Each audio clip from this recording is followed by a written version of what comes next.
जयललिता के निधन के बाद जिस नेता पर सबसे ज्यादा नजर है वो है अम्मा की सहेली, अम्मा की हमराज शशिकला।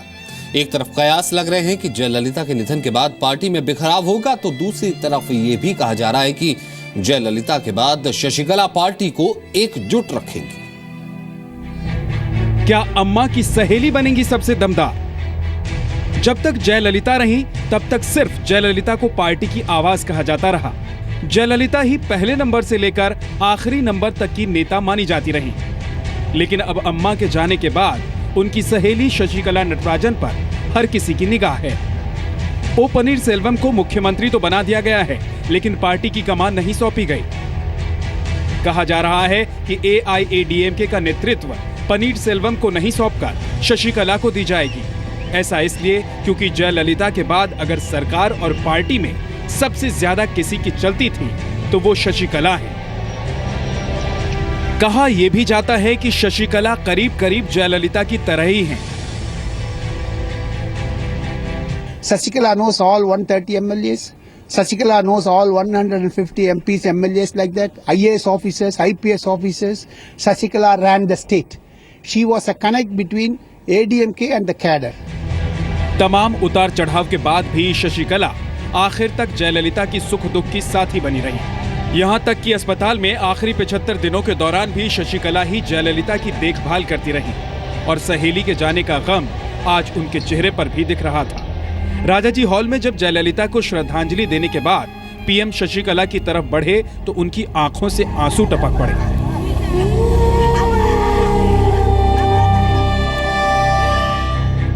दरअसल जयललिता और शशिकला की दोस्ती 30 साल से भी ज्यादा पुरानी है। वीडियो शॉप चलाने वाली शशिकला के पति नटराजन ने उनकी दोस्ती जयललिता से कराई।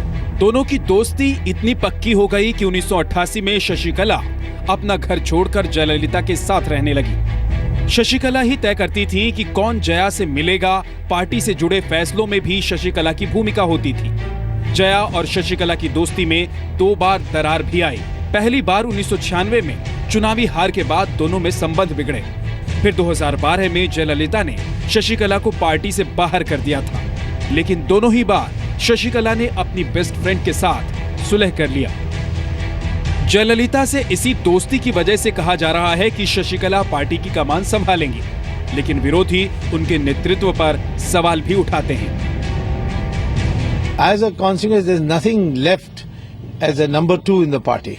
The closest is our person who used to look after her in our household, that is Shashikala, and she is a complete illiterate, and she is also a very violent type.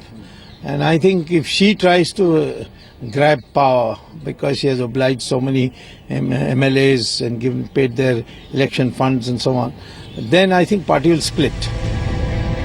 विरोधी जो भी कहें, लेकिन अगर कोई नेता अभी उत्तराधिकारी के रेस में सबसे आगे है तो वो शशिकला है। पार्टी के भीतर उनके वफादारों की कमी नहीं है। कहा यह भी जाता है कि ओ पनीरसेल्वम को भी मुख्यमंत्री शशिकला के कहने पर ही बनाया गया है। थेवर जाति से आना भी उनके लिए एक प्लस पॉइंट है।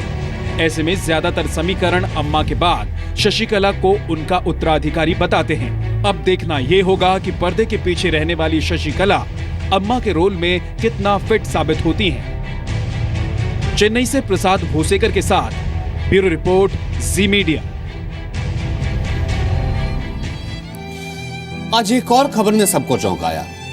जिस वक्त अंतिम संस्कार किया जा रहा था, ये खबर आई कि अम्मा को दफनाया जाएगा, लेकिन अम्मा ब्राह्मण थी। ऐसा क्यों हुआ?